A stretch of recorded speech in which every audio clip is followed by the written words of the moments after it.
All right, this is Arab Talk on KPOO San Francisco. This is your host, Jamal Dajani, and my co-host, Dr. Jess Ghanem, is traveling this week. But we are very delighted today. We're going to be talking about food and politics with no other than Blanche Shaheen. You know, she's been here on the show many times, but this time we're very excited.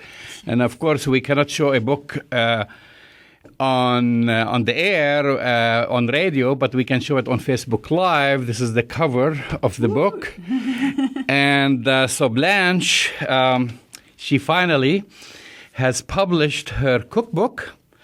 And it's Feast in the Middle East, a personal journey of family and cuisine.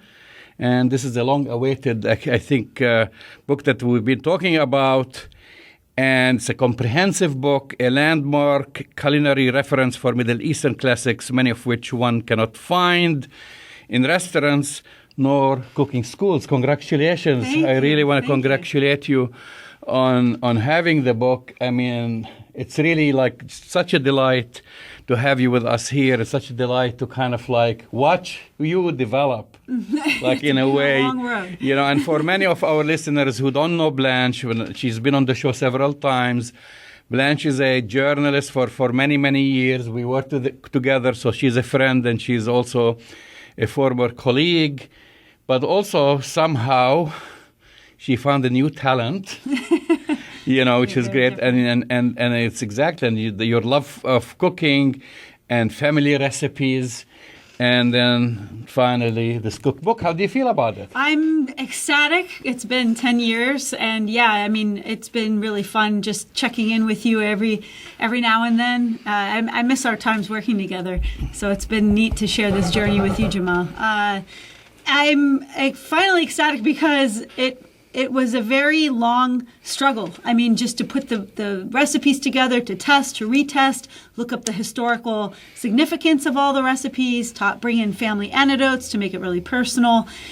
And everyone wants the beautiful pictures, right? So just getting these pictures was in and of itself an extraordinary task. But here it is.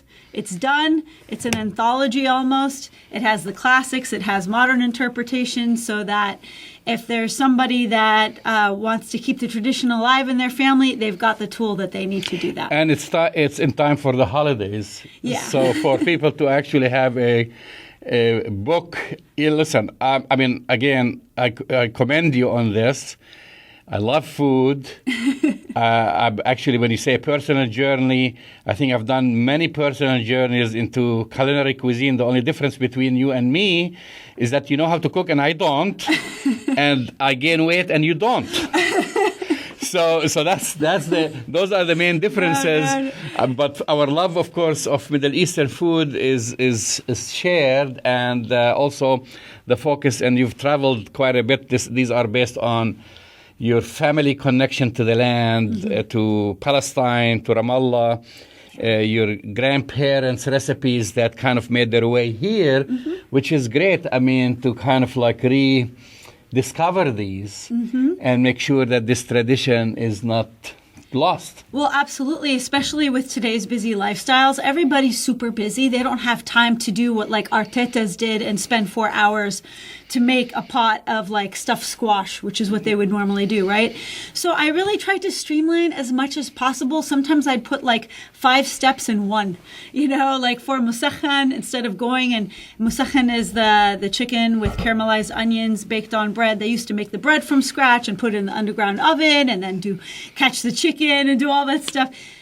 I streamlined it so that you could probably make it in under an hour. And now I have like some of my best friend is Vietnamese. She knows how to make it, and her family loves it. So, I mean, it just brings me so much joy to see that this is a global cooking community now, and people are sharing in the love of Middle Eastern food. Palestinian dishes that are from remote villages are being brought alive and shared in a global community in this fashion. And then the other thing I want to mention is that this did not come out of nothing, right? Right.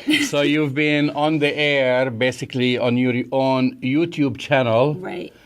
and cooking for past 10 years, right? Yeah, for past 10 years. It's been like 10 years, so you've been experimenting, you've been cooking, you're getting feedback, right? I mean, I just basically want to ask on the decision, like what recipes went into the book versus, because, in 10 years, like how many recipes have you cooked? Oh, like so many. And it's a building blocks, like you said. Sometimes people will be like, well, can you teach us how to make this from Syria?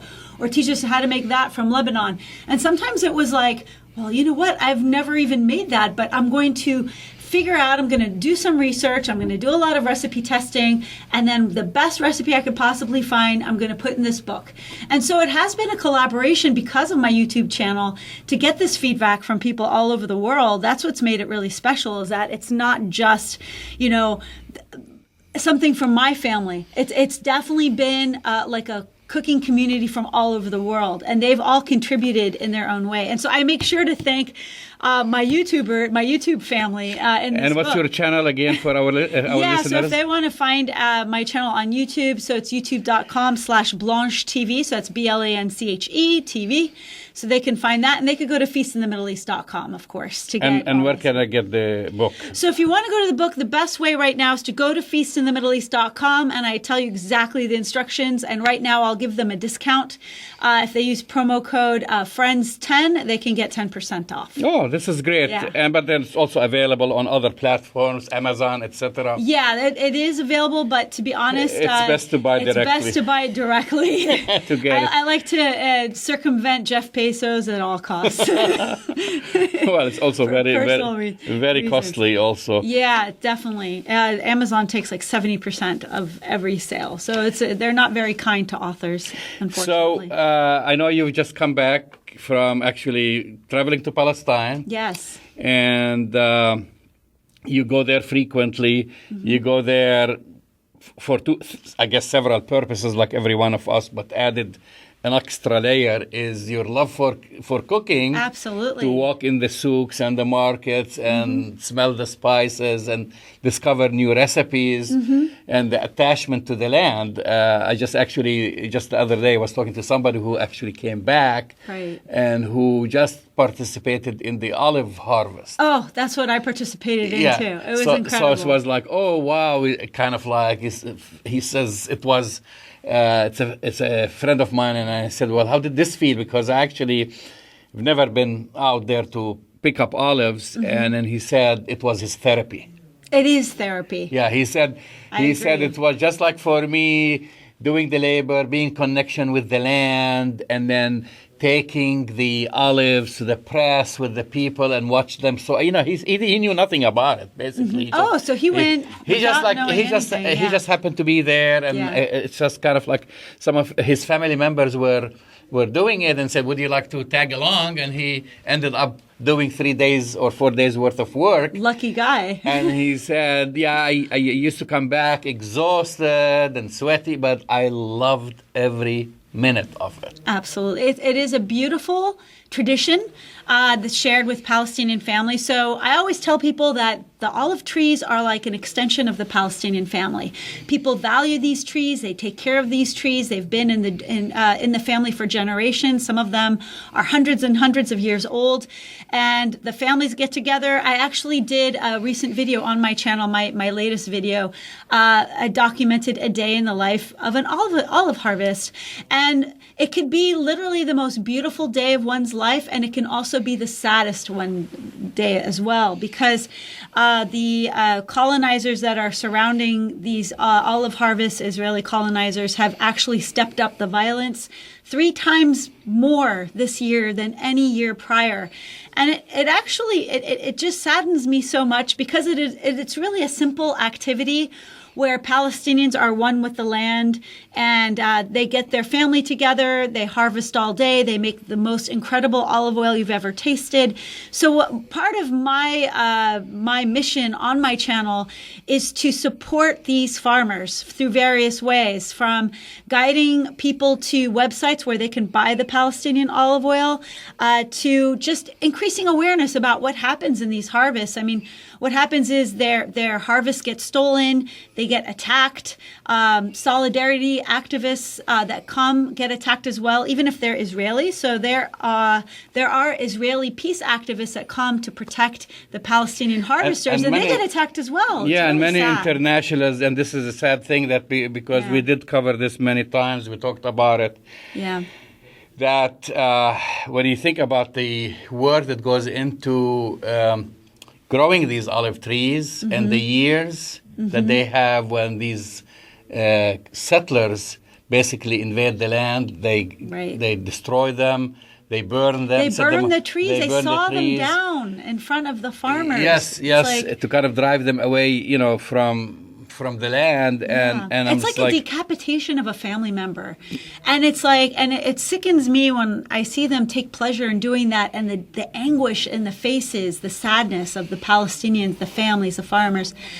There's got to be a better way. I mean, this has to stop. It's just unbelievable. It's horrible, even for, they say they're environmentalists and they're doing this kind of thing. It's just a complete oxymoron. You can't be an environmentalist and destroy millions of olive trees at the same time. You said the olive tree is, I call it kind of like the source of life for Palestinians. It really is. I mean, it goes to biblical times, to the time of course, Jesus Christ, and there's a lot of connection with even kind of monolithic religion.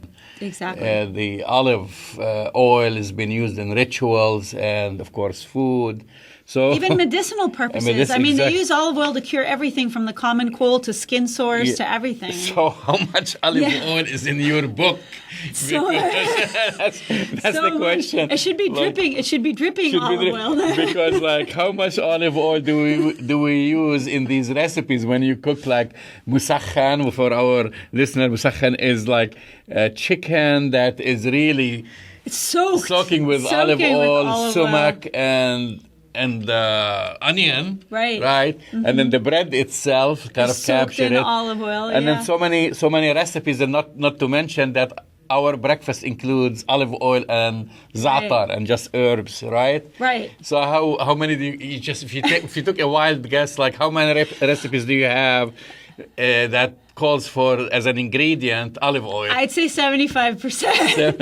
And it's really funny you mentioned this because, Jamal, being Palestinian, we know it's intrinsic to us. We cook with it, and then there's like a movement of people that are like, how dare you cook with olive oil? It's going to denature the olive oil and destroy the properties, and it's harmful, blah, blah, blah. How old is your mom? My mom is 92 years old. You're 92. How old is my grandma? 97. How old? I mean, most of the people in our family, they get to be in their 90s. It's Israel's worst nightmare that Palestinians live in their 90s. And part of it is the olive oil, and we cook with it, and it doesn't, for me, the proof is in that, Well, not only this, but people claim we use like soap made out of olive oil. Exactly. And some products, it's good for your skin, it's good for your hair, it's good for like everything. For your kidneys, and it's part of our culture. And we look at it really like, this is the thing. We look at it like good wine. Absolutely. In a way, so like when you taste like crappy olive oil, it's awful. Automatically for us it's like, what's this? What is this? I'm not going to put this in my food. Yeah, and I guess other cultures would be like the Italians and the Greeks. They also take a lot of pride in the olive oil. So the thing, though, with Palestinian olive oils, when you get true Palestinian olive oil, you're going to know it's not adulterated. So I wrote several articles on this, and I've done a lot of research on olive oil. And there is a huge counterfeit system for olive oil, sadly, coming out of Italy and Greece. They mix the olive oil with other kinds of base, very cheap kinds of oils. I think it's promised. You're absolutely right. And so people get a very bad quality, thinking they're paying top dollar thinking they're getting the good quality. Palestinian olive oil, it's picked there, it's hand pressed at the source, and if you go to Canaan Fair Trade, Zaytun.org, Equal Exchange now is selling olive oil. Fair Trade, you're getting a top quality product. So I know we're going to be calling this show Food and Politics. Yeah. And we just finished, actually, of course, one of the biggest holidays in this country is Thanksgiving. Mm-hmm. And this is when you mix food really with politics. That's and true, then hope you don't alienate your cousin that you see once a year, Right, yeah. As long as you keep that conversation civil. But for Palestinians, I have never been on a Palestinian table when Palestinians did not discuss food, that they were eating and enjoying it, and also discuss politics. Have you? Yeah, I haven't. It's kind of intrinsic to our. I mean, even if we don't want to get political, if somebody finds out you're Palestinian, they're going to start getting political. They'll start asking you questions. Yeah, they start asking you a lot of questions about where you're from and all. And so your last trip. Yes. And you went with a group of friends, and some of them were journalists and so forth. And actually, we saw each other just a few days before you were kind enough to come and talk in one of my classes at SFSU. Yeah. And so I wanted to get some impressions, not as much as your own, because you kind of you've been there, you've seen it, just from those people who went there for the very first time. The consensus among everyone that went there for the very first time was that they had no idea that the human rights violations were so egregious. They thought that it was absolutely criminal. For them, it's like, okay, you can talk about politics, you can talk about coming up with a political solution, but even if you shelve that, the top priority should be the elimination of human rights violations committed against the Palestinians on a day-to-day basis. Things like a lot of did you know moments, like did you know that Palestinians that live in Jaffa, for example, are considered Israeli citizens and they pay taxes for everything, yet don't get garbage collection, they don't get the same kind of educational system, they don't get the same healthcare system simply because they're Palestinian? Or did you know that Palestinians will only get running water 3 times a week, whereas Israelis don't? And so they have to oftentimes even pay taxes or pay municipality, and they all have to have water tanks above the houses to store water because they don't get water every day, while they'll have swimming pools and green grass on the other side simply because they're a different religion. Things like that, just families are torn apart from each other. Hebron is still an absolute mess. Yeah. Hebron is probably, if anyone wants to know what the human rights violations are, they should just pay a visit to Hebron, and it speaks for itself. I mean, it's jaw-dropping and mind-blowing how bad it is over there. Well, 2 things that I like about your trips, that, your trips don't go with pre-assumptions. Right. And then and you include people who don't have, they haven't made up their mind. Or some of them maybe they've made up their minds through the media, you know, and then you don't steer them because, because I know I've spoken to so many people who have been on the Israeli-sponsored or AIPAC and AIPAC-sponsored Hasbara tours, where people are steered to go to Tel Aviv and avoid Palestinian towns and villages, or told in advance, don't go there, it's dangerous, they're gonna hurt you. So when you take the people and they get face to face with the Palestinians, what's their first impression? Yeah. And then when they cross something like Kalandia, for our listeners who probably many of them are familiar with this, is kind of one of the biggest checkpoints that you have to cross between the West Bank and Jerusalem, and then line up behind hundreds of cars, to be kind of like livestock, and they get held up to go to work 6 hours. I mean, a Palestinian tour guide whose job starts at 9 will have to get up at 4:30 in the morning for a half an hour trip normally because of the checkpoints that are enforced, even though he's technically an Israeli citizen.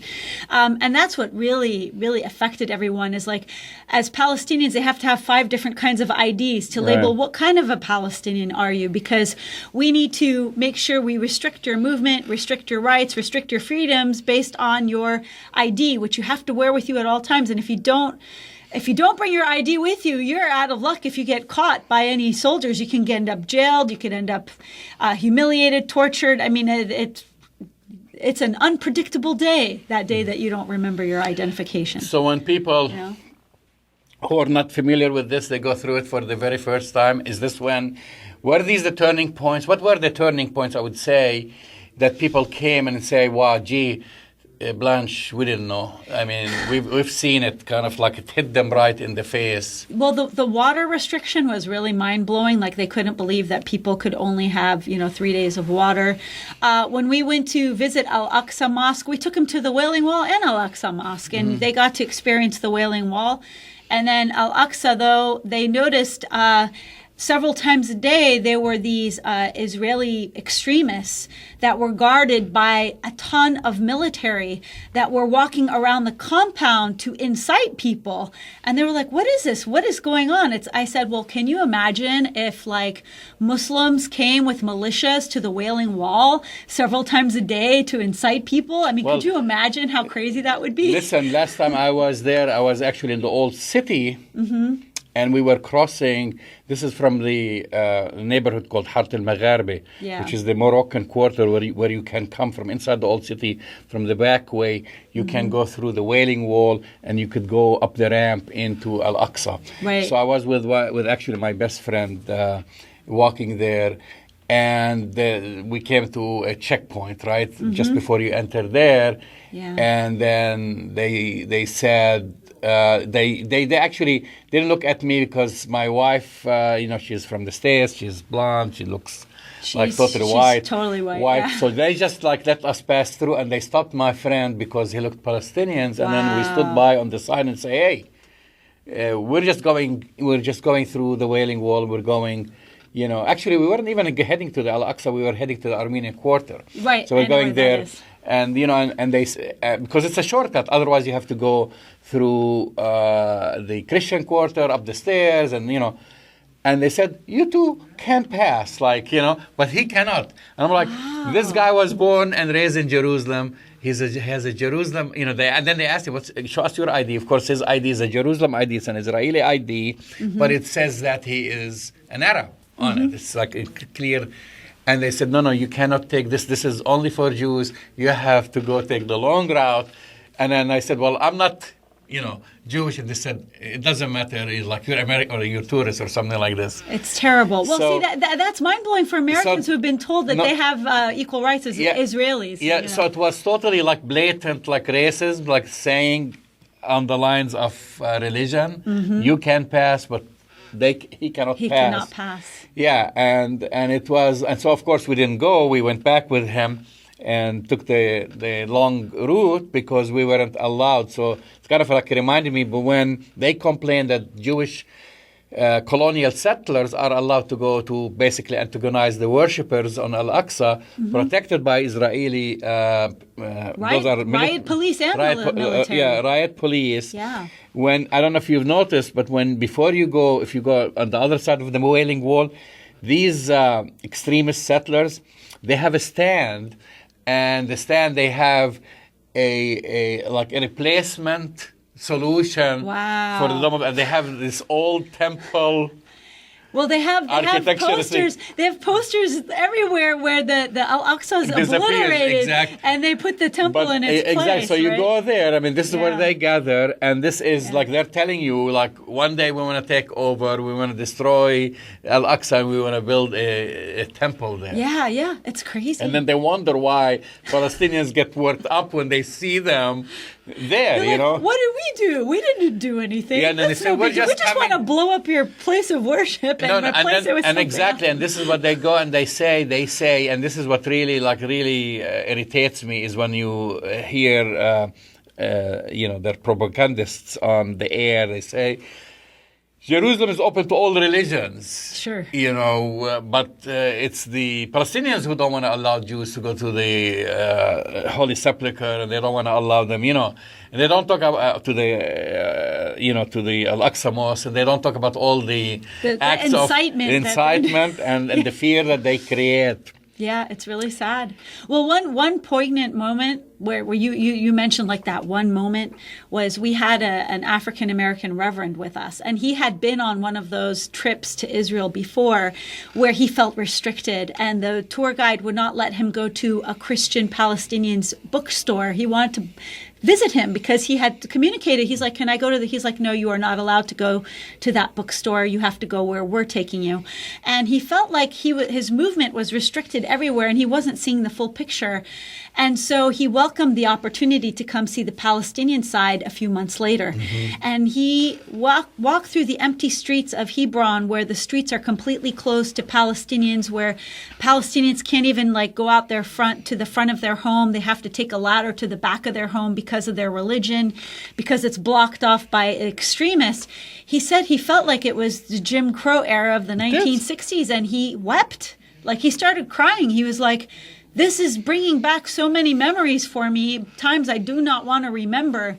And it's happening here on a much larger and grander scale. And I can't believe that I'm experiencing this right now. And it was really, I broke down, he broke down. It was a really tough time for both of us. And I felt this kindred spirit with him because of the just history of suffering based on who you are, you know? Our guest for the entire hour is journalist,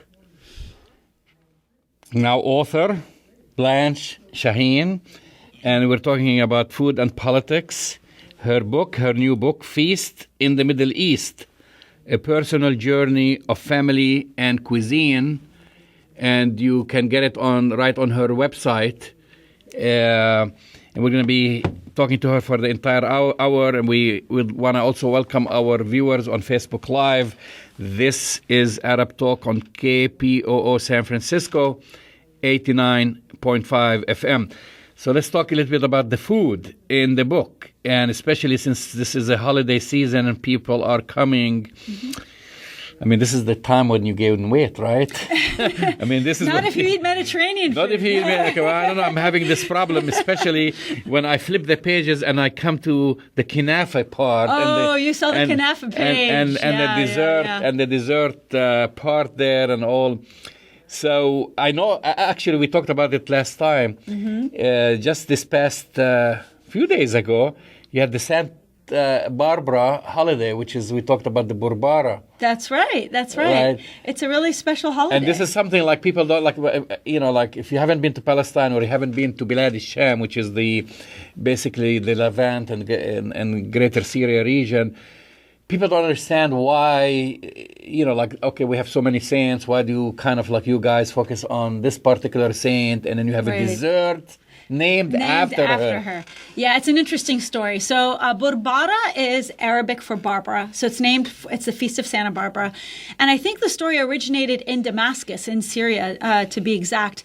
But so what we do is we make a porridge called Burbara to commemorate her. And apparently this recipe, I learned, is 2,000 years old.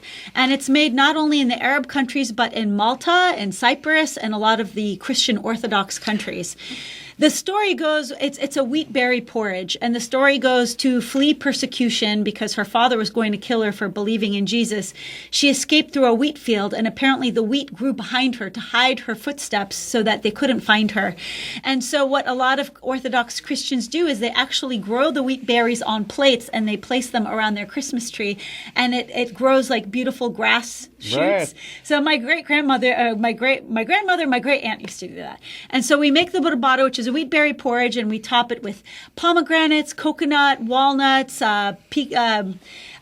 sometimes fennel, chocolate-covered fennel, and so it's usually. I just went to church at an Orthodox mass this past Sunday, and they were serving burbata as a fundraiser for the people that went there. It's a special little tradition. You noticed that I've started with the sweet stuff. Yeah, I know you have a sweet tooth like me. That's why I love you, Jamal. I started this because when I'm thinking holidays, okay, we start with this. This is kind of like the I like how you describe it as a porridge. I look at it more like as a dessert. It is kind of like a dessert, and it's kind of like, it's a healthy cereal. But it's healthy, though. Right? Sweet.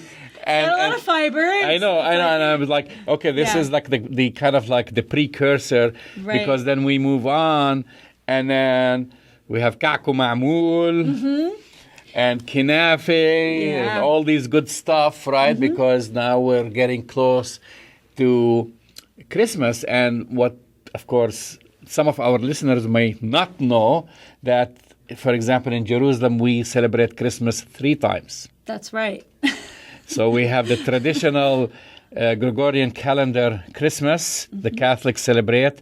Then we have the Greek Orthodox Christmas, I think January 7th or approximately, and then followed by the Armenian Christmas. That's right. So it's kind of like the holiday season is 2 months. Yeah, it's It's like goes on from the beginning of December to the end of January, where you just like visit people, and every time you visit them, of course, if you're not invited to dinner, that's a big feast by itself, so even if you stop by for coffee, what they're going to serve you? Sweets. Kanafe, kaku mamur, things like this. Yeah. So and kanafe, I made sure. I mean, it's a very special page in this book. Yeah, so let's talk about kanafe. I'm just like kind of like giving you an intro. I'm obsessed with kanafe. Everybody that knows me knows I'm obsessed with kanafe. So I know you must have. Did you go to Nablus? Yes, we absolutely went to Nablus. Okay, and then where did you go? Tease me and tell me what. I need to tell you. Place did you go to? Okay, then? So with my group, I found a place, a Nablus baker ended up opening a bakery in Ramallah, and it's called Al Akkad. Have you been there? You must go. Not only have I been there, but I actually lived about a block away from there when I spent a year. My apartment. Are you serious? Because if you remember there, that's right by the Millennium Hotel. And also the government offices and all right. these things. So my apartment, here's Al Akkad, that little shopping center has a supermarket. That's right. So that's where I got, because I had my bachelor life. So I went to the supermarket there, had my barber. I had a bakery where they served mu'ajjanat. Oh, like bread-like things. Yeah, like sabanich and cheese and all these things. Spinach pies, meat pies. And Al Akkad. So I didn't have to go anywhere else. So I know that place. Okay, so my group, so what they did was they took the Nablus bakers originated this dessert. So they have the world record of making the biggest kanafa on the planet. It's basically, for those who don't know what it is, it's basically like a sweet sheep's cheese that's melted, and it has a buttery layer of shredded phyllo on top with a sugar syrup and pistachios on top of that. So these bakers went and opened the most magnificent bakery in Ramallah, and I told my group, listen guys, it's 6 o'clock at night. We could either eat dinner or we could go for like a 20-minute hike in the dark to get to and eat this sweet. And they all wanted to come with me to hike to get to Al Akkad. So we all went. We got there at like 7 o'clock. We all ordered 2 slices each. We slammed it and walked back. They almost cried. It was almost like a religious experience. Some of them said they either want to move to Palestine or they want to become Palestinians to eat it. And so I tried to console them. I said, I know you guys are scattered all over the United States. And by the way, my favorite there is the khishne. Oh, yeah. Me too. Ones. Me too. The grainy. So you could have either like a coarse dough that's really shredded, or you could have it ground more fine. But everybody loved the shredded one, just like you. And you could get it now at Trader Joe's, but it's not the same effect. I tried it. Actually, a friend of mine conned me with one, and he said, "You know what?" And by the way, the one at Trader Joe's, it's not really kanafe, it's kataifi. And I look, it's actually, they bring it out from Greece. The Greeks, they make kataifi, which is the shredded, they use the same thing, but it's too sweet, and they don't use our cheese. Right, not the sheep's milk cheese. Yeah, so it's kind of like... Yeah, but some people said, if you can't get it, this is the one. And by the way, for our viewers on Facebook Live, this is the kanafe, and of course, Blanche and your mother. Yeah, and our guest for the entire hour is Blanche Shaheen. Her new cookbook, Feast in the Middle East. You can get it right on her website or on Amazon and other places. I'm sure in other bookstores, right? That they can get it from. Yeah, will be. It's not in bookstores quite yet, but if they want to get it like ASAP, they could just go to feastinthemiddleeast.com. And what about your cooking show? How is that going? Yeah, so that's going really well. I'm going to be churning out more recipes that are reflective of other regions too. So I did one recently on Iraq because I wanted to kind of people just associate these countries with war, sadly. Another one I want to work on is Yemen. I want to bring some Yemenese dishes because I know they're just dealing with hell on earth right now in Yemen. Coffee. Pardon me? Coffee, the best coffee in the world. Well, I heard coffee originated in Yemen. I mean, people think that it originated in Turkey. Turkey made it popular, but the original coffee beans came out of Yemen. Actually, I'm just going to correct that a little bit because Okay, go ahead. But it's you're close. I found out that actually the coffee bean itself came out of Ethiopia. Interesting. And then if you look at the map, right, and you look at Eritrea now and Ethiopia, which was part of the old ancient kingdom of Abyssinia. It was one big kingdom, and this is where, up till even through today, you just have to cross the very narrow straits to basically cross from the Arabian Peninsula to Africa. And so the beans, they were brought just like, it's almost like you're crossing from San Francisco to Berkelly, right? Oh, so that's not very far. It's not that far. So this is between the basically two continents, because the Arabian Peninsula technically is in Asia, and that's Africa. Right. And so the wild beans were from there, and then it was the Arabs in Yemen and that whole area that figured this whole roasting process and brought the coffee out. So that's kind of the story. So we have to credit Yemen for Starbucks. I mean, for we everything. Really do, for a lot. And people don't know this, they just, right now they're suffering terribly. So I'd like to, on my show, bring about more of the other regions. I've done Morocco, for example, and I want to expand it. I want people. So here's an idea. Yeah. Did you think about, for example, producing these shows on site? Yes. Because you love to travel, right? Oh, I absolutely do. And so when you want to talk about Moroccan cuisine, instead of doing, I know you do it out of your own kitchen, right? It's taking the set to Morocco. Actually, it's funny that you say that, because I was thinking about going in the fall of 2020 to Morocco to do some food series from there, because I have a potential opportunity. So it's funny. You're very intuitive, Jamal. You're super intuitive. And it's a beautiful country. I mean, I've been there. And Lucky you. I have never been there. It's a beautiful country. I mean, what people don't know, I was talking to somebody about Morocco the other day, and I said, this is the only country, actually, like as far as in the Middle East and North Africa, where you can go to a seafood restaurant and order seafood from the Mediterranean or the Atlantic on the same menu card. Amazing. Because Morocco is right there, at the crossroads. So, this is where people are not familiar. Just right at the tip is Gibraltar, so that's kind of what connects. Which is amazing. Yeah. So you can go, let's say, if you're in Tangier, and you can order. They'll ask you, do you want Atlantic food or do you want Atlantic fish or Mediterranean? I'd probably opt for the Mediterranean myself. But for people, like, you could get actually swordfish. Yeah. And you could get lu'os. Lu'os, that's the native fish to the Mediterranean, yeah. See, you're beating me on the foodie front here. Well, I told you, this is the difference, is we both had our own personal journey. True. When it comes to both politics and food. The only difference is that you know how to cook. I don't. That's okay. You could do the eating part. And I do the eating part. The eating part's always awesome. Well, the thing is, when people first found out that I was going to make a transition from journalism to food, they thought I was absolutely crazy.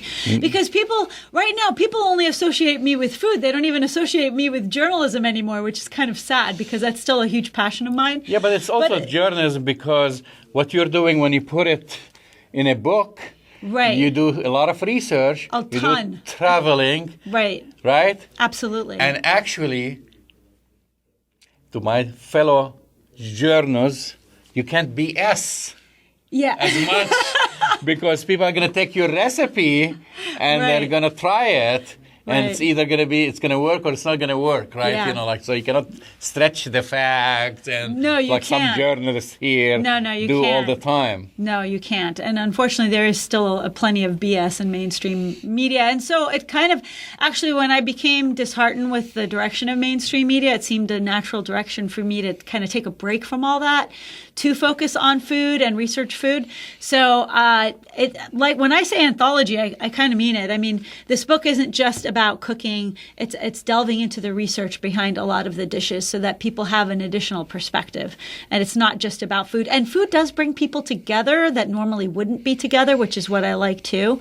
And so it's even caused a lot of collaborations and conversations from people who are like, well, I didn't know this was Palestinian. And I'm like, yeah, well, yes, it is. And I'll tell you why. Stuff like it's created a lot of conversations. Now you're steering me towards food appropriation. Yeah.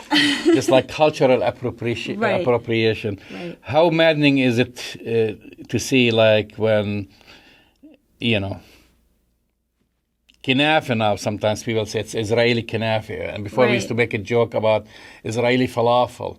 And now they're even going like kinafe or anything like this, our recipes, or the Northern African, Moroccan, Tunisian, Algerian shakshuka is now Israeli. Right. Shakshuka. Well, that's kind of part of the reason why I wrote this book was because I wanted to call a spade and do the actual research and talk about the origin of all of these Arabic words, where they came from. And so that's what I do. I talk about shakshuka. There is a recipe for shakshuka in my book, and it's North African origins. And of course, I go into kinafe and talk about its Palestinian origins, and hummus. That hummus is actually an Arabic word that means chickpeas. And so for me, it's like the best route to this is to actually research the facts, and the facts don't lie. And when you have enough substantiated facts, you really can't argue with it. I mean, that's great. If you really love the cuisine and you want to call it your own, you can do that, I guess. I mean, no one's going to stop you. But when it comes to actually looking at the origins, the factual origins, that's what I do in this book. And that was a big passion of mine. So do you get challenged? I mean, to be honest, like when you not just because the book I know it's new, but on your food show on YouTube, and then you talk about the origins, and people make some crazy comments and saying, this is Israeli, well, or this is that. The way I get challenged, I've had quite a bit of, I've had my share of hate mail from people saying, you know what, you don't exist, your food doesn't exist, Palestinians don't exist. And I'm just like, you know what, my family's been there. I can actually find the 500-year-old house where my family's from. And so I challenge a lot of people who say that to me to do the same. I mean, you can talk about, the thousands of years that, you can trace your lineage to, but find the house, find the actual house. And I will never go out of my way to tell other people that they don't exist or that their lineage doesn't exist. But I think it's kind of crazy to be a Palestine denier. Yeah, well, and then also when it comes like to culture and food, I mean, we eat pizza here. We don't claim it's American. We say it's Italian. Probably one of the most popular things, right, is eating pizza in this country and pasta. We know it's Italian. True. Or sushi, right? We love sushi. We don't claim that this is like an American invention. Right. There might be some modifications, but for some reason there is this kind of like obsession to claim Palestinian cuisine, not only the land, and I don't want to get, because we're not going to talk about a lot of things like also clothing, and fashion, whatever, but it's also claiming the Palestinian cuisine. Because every time I open it like something, I open not only Haaretz or Israeli media, it's even listed as such in the New York Times and other publications. So if I guess they feel if they drive the alternative facts often enough that it will become truth. But there are a lot of amazing Palestinians that are doing groundwork, a lot of Palestinian foodies that are taking it very seriously to bring this cuisine to the forefront. There's a society in Palestine that's culturally holding on to these vestiges, talking about artisanal food. There are a lot of bloggers on Instagram, Palestinian bloggers. I can think of Almond and Fig, for example. She's Palestinian, that are really bringing to light all of these beautiful culture and traditions.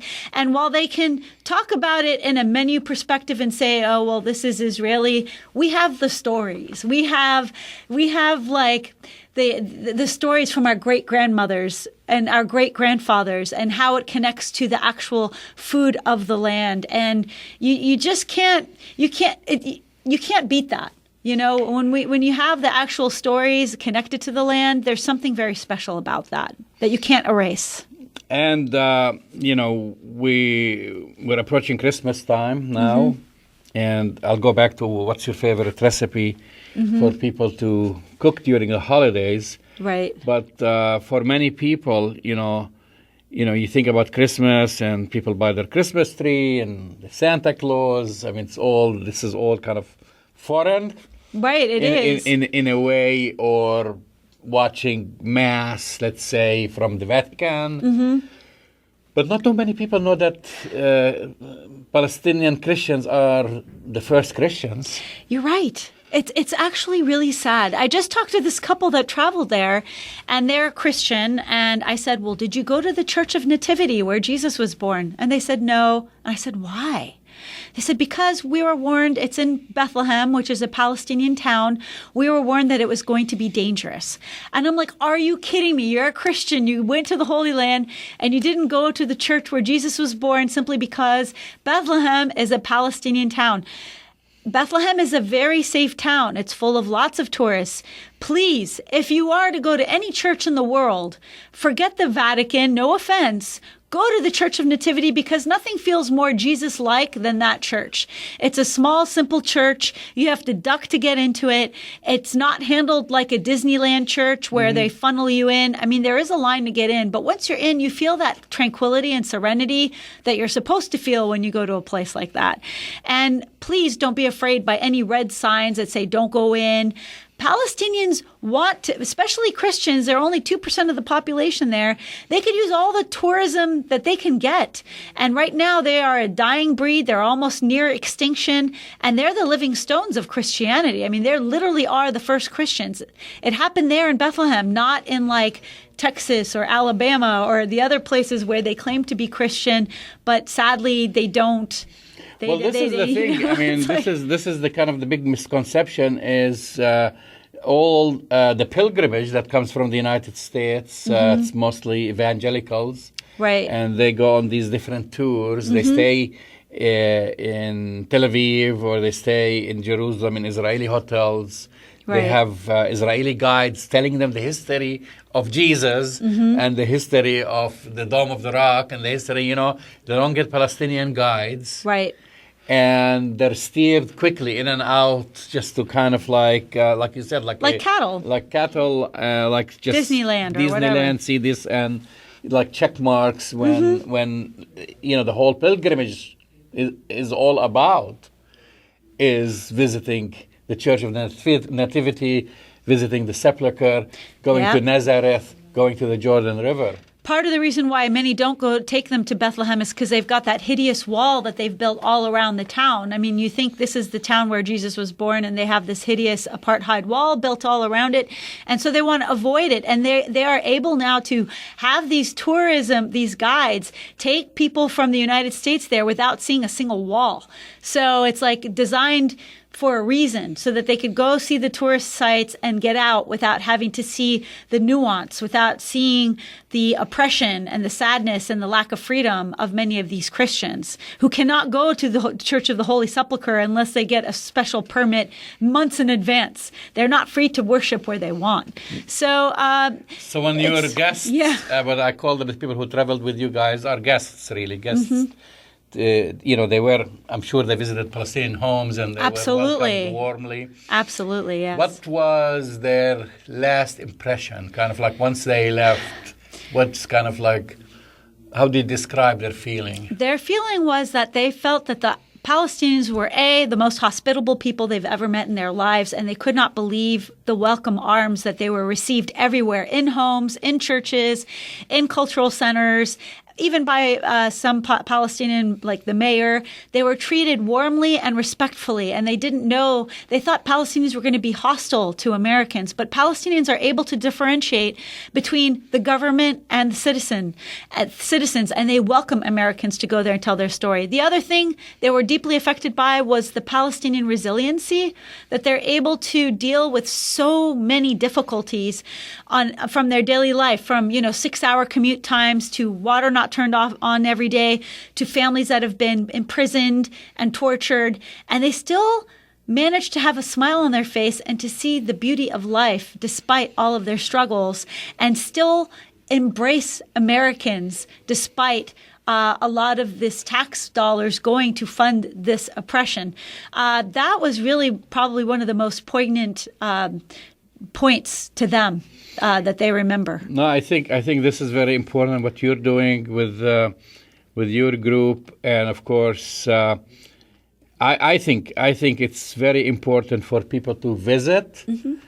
Not only for Palestinians to visit and to stay connected, but to invite a guest or guests with them. Yes. Because unless people are blind, once they see the truth, you just can't argue. You can't. You can't unsee the truth after you've seen the truth. So we have a few minutes left, and like you see, time flies when you come on this show. Oh, I know. It always flies. What's your favorite recipe for the holidays? What can I find in this book if I am lazy, which I am? Oh, if you're lazy. Well, okay. Semi-lazy. And I want to cook something great and I want to impress somebody. Okay. And say, like, I know my stuff. Right. And I'm going to serve you a great meal for the holiday, a Middle Eastern meal. Mm-hmm.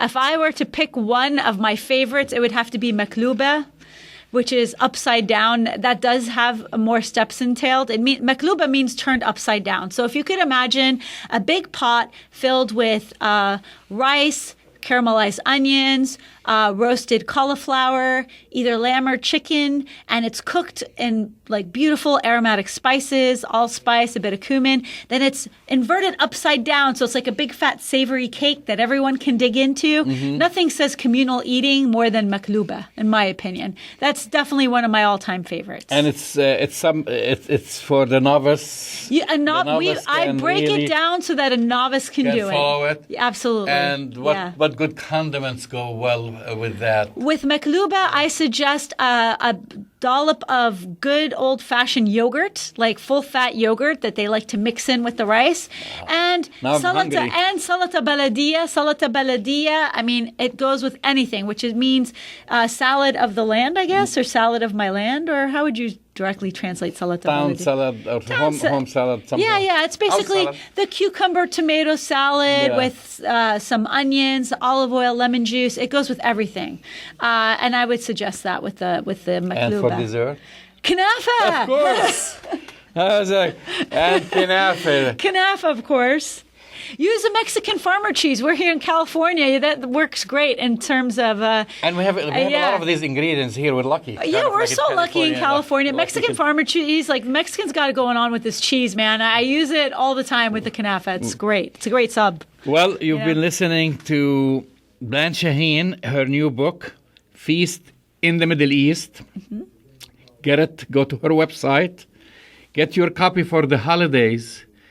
And I'm telling you, I was looking at it, and I was looking at all these great recipes, and it has beautiful pictures, by the way, step by step, giving you all the guidelines, especially for the novices. And if you're not a novice, try to at least contribute to this creation, because, like, I'm sure when people cook something and they say, well, they can reach on your YouTube channel and ask you a question and say, well, how do you do it, for example, vegetarian? If I'm a vegetarian. Oh, I have vegetarian options. Or if I'm a vegan, can we have a makluba for vegetarians? Mm-hmm. Oh, absolutely. You just take out the meat part. You can make a great vegetable broth and put a bunch of like roasted eggplants, carrots, and cauliflower.